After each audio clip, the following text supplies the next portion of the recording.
Hello and welcome to another Bodgit and Leggit video. Yes, we are doing another tool review. We've got the Steelman Pro chassis here. This is the Bluetooth model.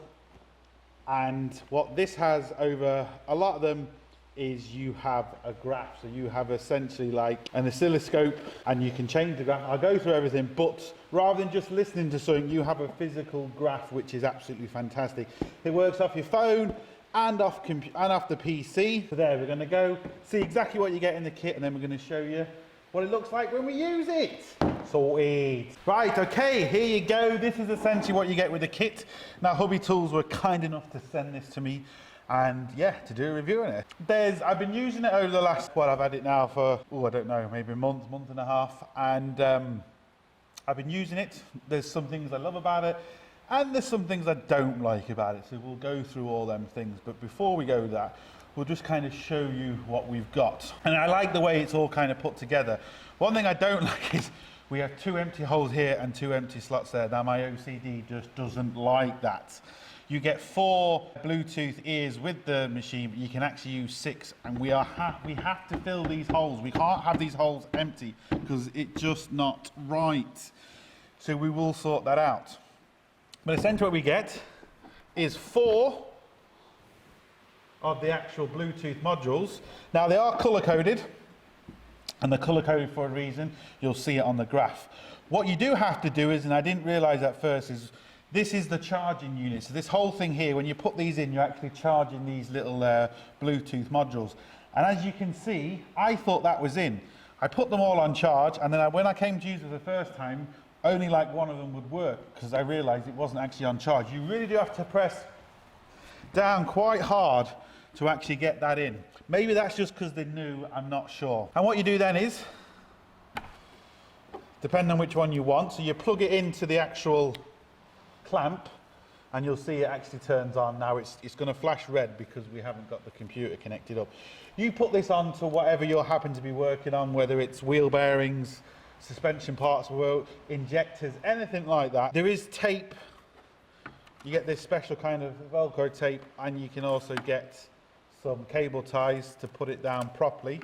And then you put it down on whichever component you're testing, and then that's where the color code comes in. So you know if you can hear a knot coming out the green, and you've got that on your left-hand wheel sensor, well then you know it's the green one.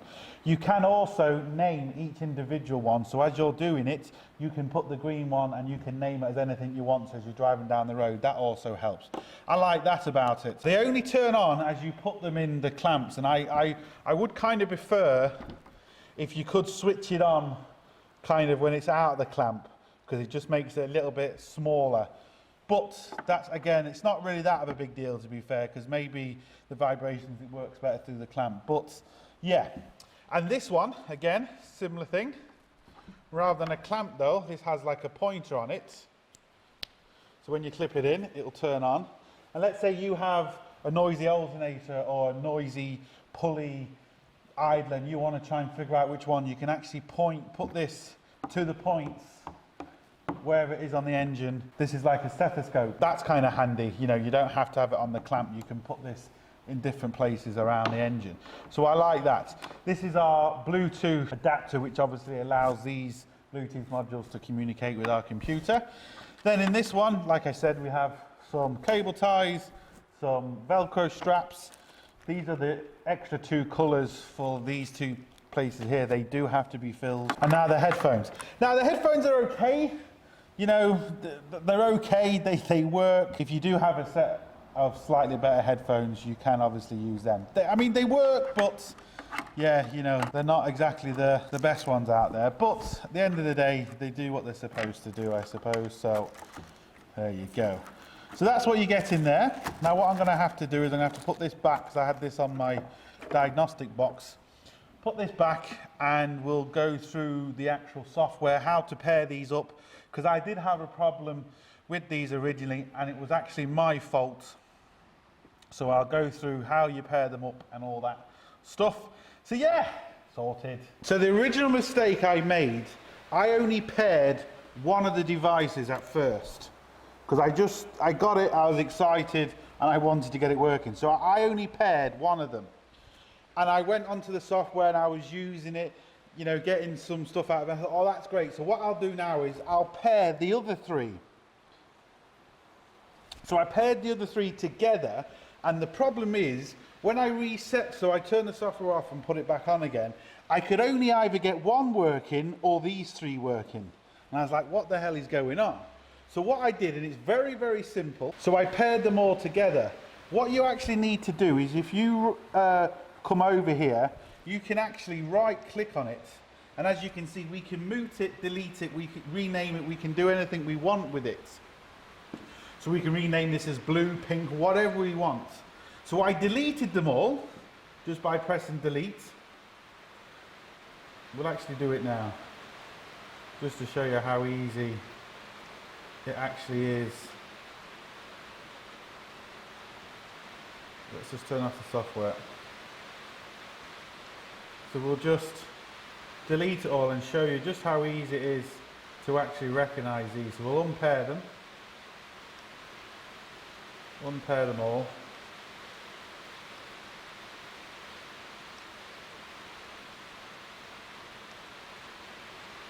Now, they're all unpaired. Right, what I'm doing is just deleting the modules from the Bluetooth, because when you set this up, this is how you're going to see it. So it's just going to, you're going to kind of see it like that. Now we should be able to go to the software and pair these up. So the software is now opened. Now the next thing you should see is your Bluetooth modules flashing like that. That means they're ready to be paired. And all you do is go to the Bluetooth, click on it, press discover, and as you can see, it's discovering the devices. And take a few minutes.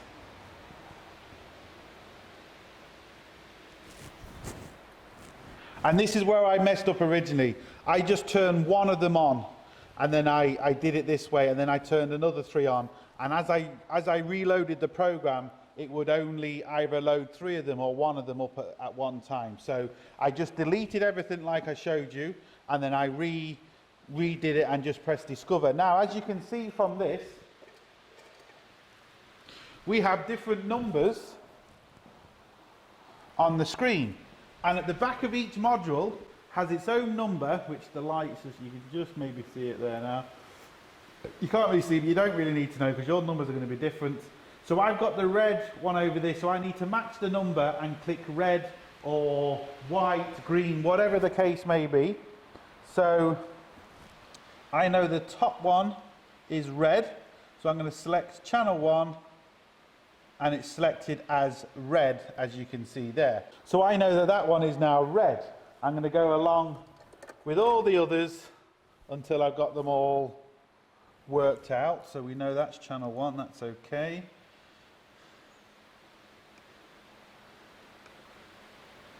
This one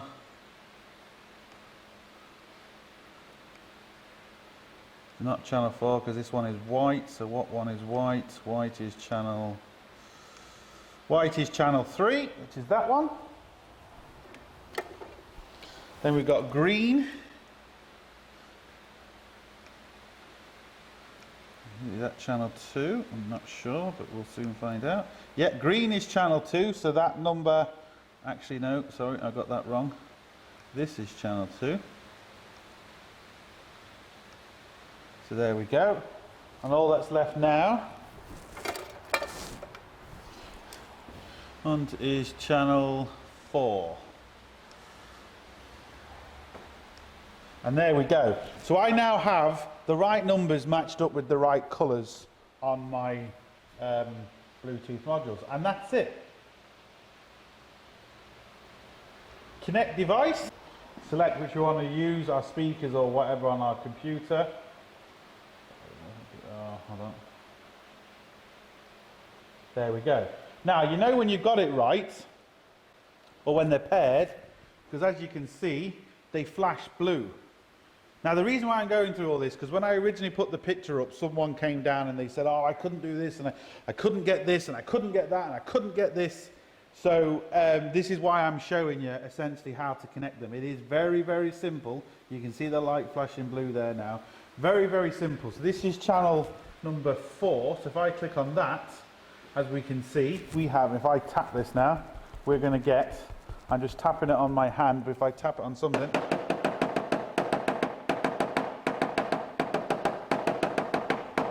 as you can see, we're getting something.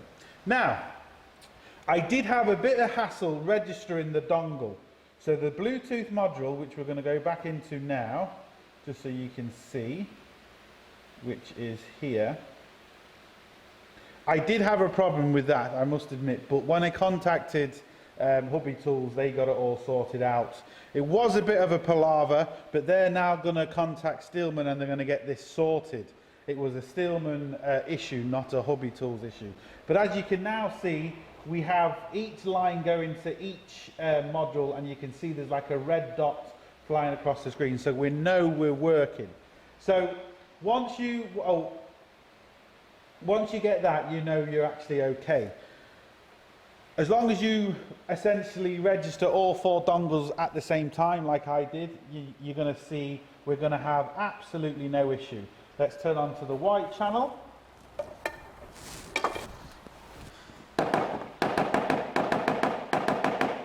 Now, again, brilliant. What I would prefer, especially on injectors, we can only pull 1 channel up at a time.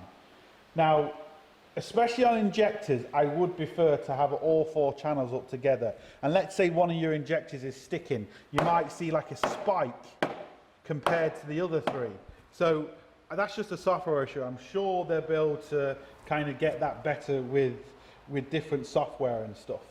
And what we can actually do, if we come over to here, no, not there, we can record it. So as you can see, you've got the record button, so you can actually drive down the road and record your drive. Now, this is what I like, this channel setup. So what we can actually do, you can see we've got all 6 channels, even though we've only got 4 modules. And we can select, let's say, for example, lower ball joint. So we can select number 1, and then we can select lower ball joint. So we know we've selected channel 1 to our lower ball joint. Or we can even put, you see it says front, now left, front right, rear. So we can even select where it is in the car, and we can press OK, which I really like. We can even, press the right button. We can even type in something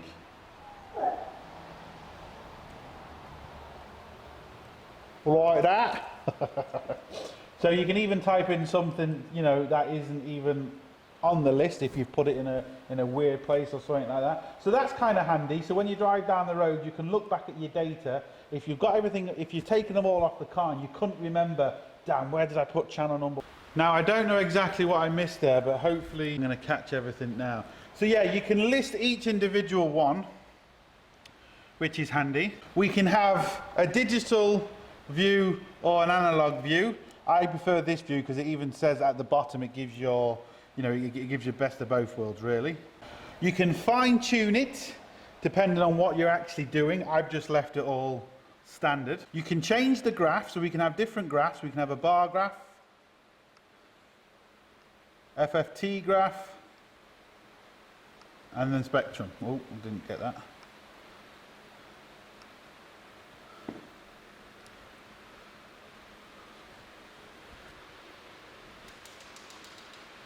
So as you can see, you can have different graphs and all sorts. I just would prefer it if you could have more than one graph. But again, I know that's just a software issue and that should be kind of easy. So Steelman, yeah, get that sorted. I can certainly see it, you know, like I said, for injectors and stuff like that, where it's going to come in handy. These are your settings, again, for fine tuning and stuff. But this is another good button.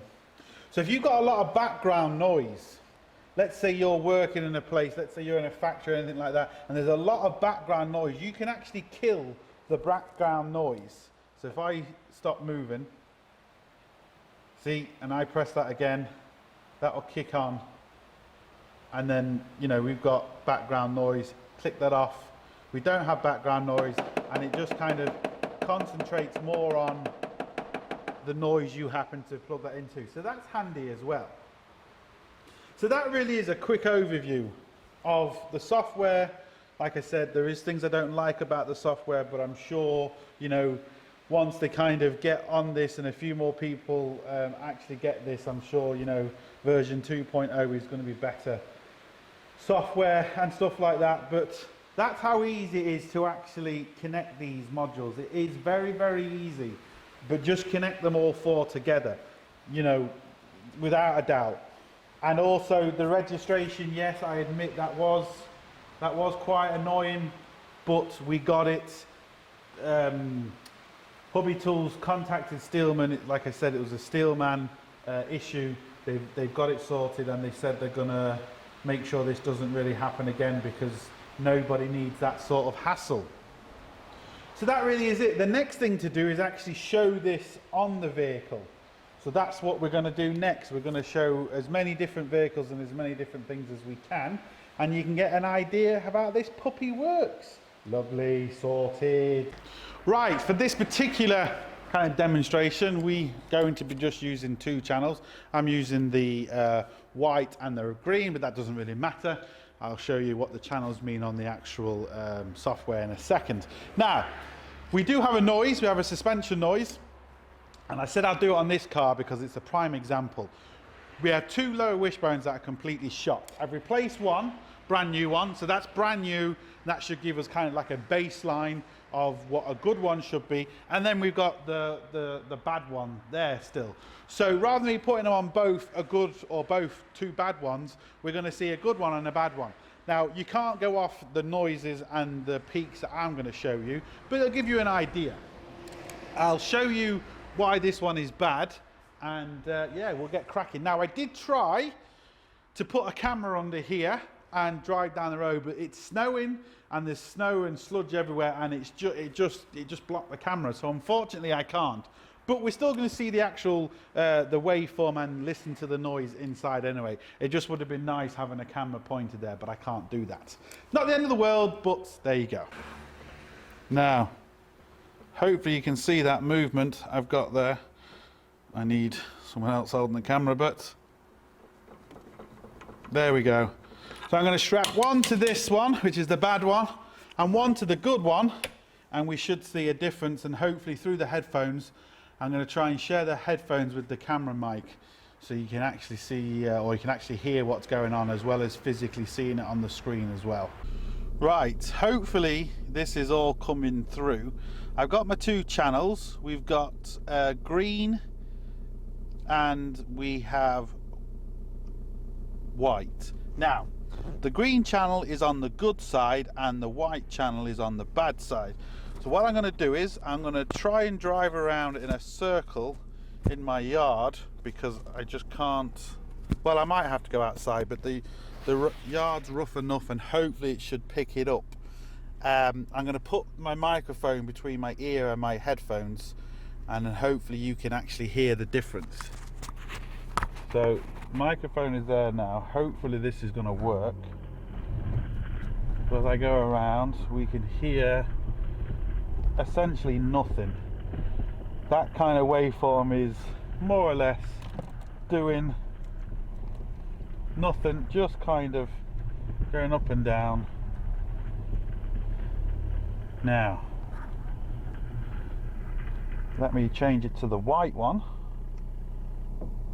and do the same thing again, and let's see what we hear. Now, can you hear that?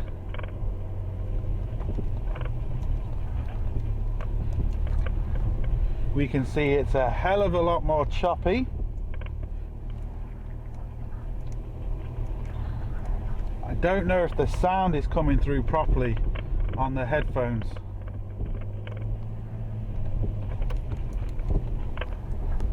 That was a good one.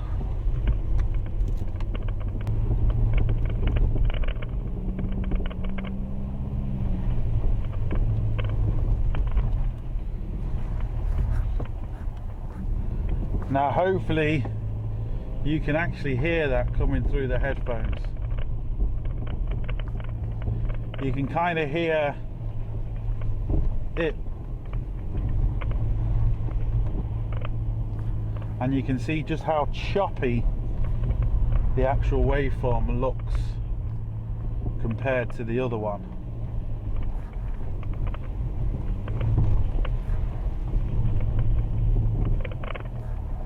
Now let's just go back to the green one and do the same thing again.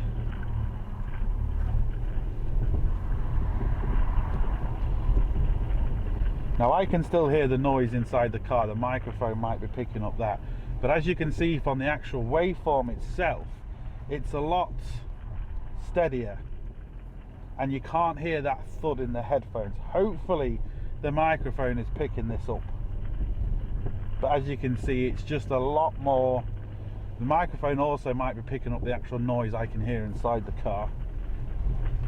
There we go. Hopefully that has now worked. So that can show you just how you can find a problem or an issue with the car. Right, as you can see, we've got all 4 Bluetooth modules on my injector. Now, if you're driving down the road, obviously this is not the best setup, but I'm just showing you. Also, if you're just letting it tick over, you know, this setup is fine. But with injectors, it is definitely best to kind of drive them. As you can see, the Bluetooth modules are flashing. What we've got to do is pull up our software, and as you can see, we've kind of got like a background noise on our injectors. Now, where this can become a problem, if you're doing something and it's, let's say you're in a factory or something, and it's really noisy, you're going to be picking up a lot of background noise, and it's going to be very difficult to tell. So you can go up to this A button and you can kill the background noise. And as you can see, the background noise is dead. Obviously when I'm talking and stuff, I'm kind of bringing it back. But this will just help you if you've got like a really noisy, loud area. So we're just going to click that off for the minute. What I'm going to do is I'm going to start this, and we're going to see and listen. I'm going to try and get the microphone in on the headphones so you can actually hear what's going on.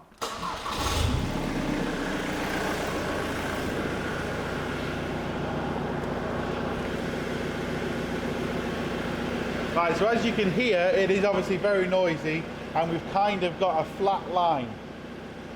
Now that's fine. So what I'm going to do is, if I put the microphone inside the headphones, now hopefully you can hear that. So what I'm going to do is just going to go to the injector now. I'm just going to give it a bit of a tap to get the right one.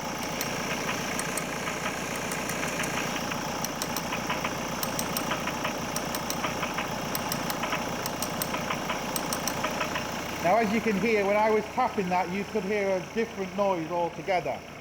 And you can actually see it in the waveform. Now sometimes the waveform might not be good, and sometimes the headphones might not be good, but between both of them, depending on what noise you're listening to, you should be able to figure it out. But this is where I would prefer to see all 4 channels at once, especially with injectors, because you could drive down the road, and when your car comes under pressure, you know, at a certain speed or whatever it is, a certain gear, and one of your injectors start giving problems, you can see straight away compared to your other injectors. So that's why I think definitely having 4 injectors showing up at once, or 4 waveforms showing up at once, would certainly benefit in this case. So what I'm going to do is, I'll put the microphone back in the headphone. I'll just disconnect that sensor so you can hear the difference. Because essentially now I'm listening to the injector kind of opening and closing in the engine. I'm listening to everything.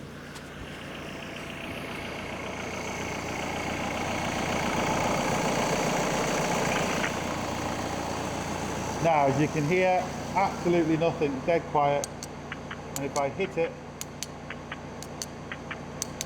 obviously you can hear that noise.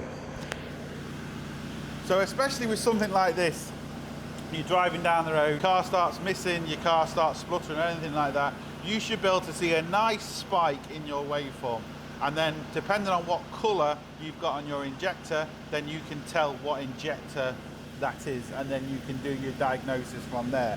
It kind of cuts a lot of stuff out, and it's quick and easy to do. I've turned the software off now.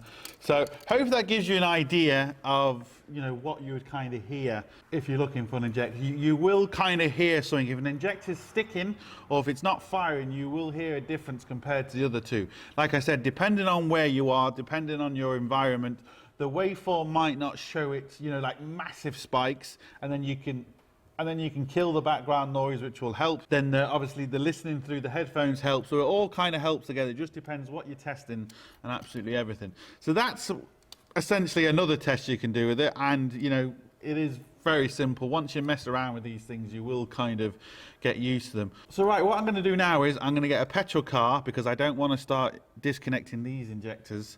And I'll disconnect maybe a petrol injector and we can listen to kind of a good one and a bad one. And, you know, if you had, let's say you had a dead injector or something like that. So we'll do that and then that'll be it. Sorted. Right, what I've done is I've only put two on number 1 and number 2 injector. The green one is number 2 and the red one is number 1. So I'll put the camera, or I'll put the microphone inside the headphones again and you can hear the injector.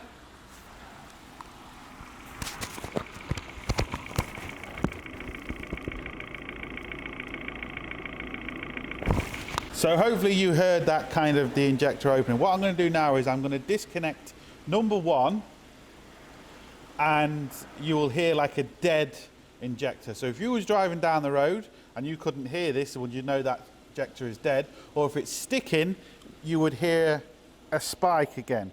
So let's just hit this so we can hear what maybe a spike might sound like as such. This is not going to be exactly what a spike will sound like, but you get an idea.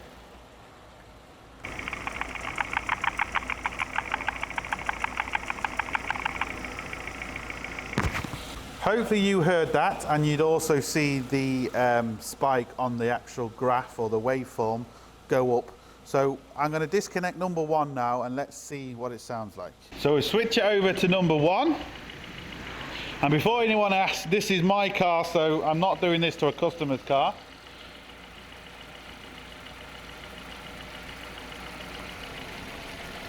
Disconnect it, and you should hear, well, nothing essentially. It's a lot fainter, so there we go. That'll just give you an idea. There you go, that just gives you an idea of kind of what it will sound like.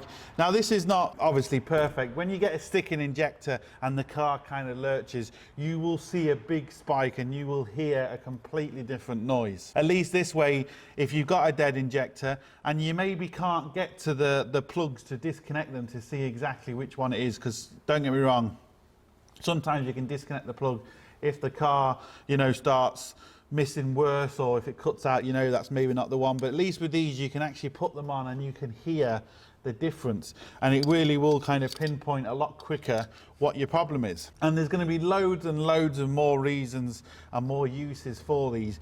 You will see them in upcoming videos, but I think that kind of demonstrates exactly what they can do. Once I get something that's sticking or making a noise, I'll put them on and you will hear a lot better than me kind of tapping it and making the noise. But there you go. So look, hope it helps. Thumbs up, subscribe, all the usual. Don't forget, links up there, links down below. But most importantly, don't forget, get your hands dirty. See you for the next one. Sorted.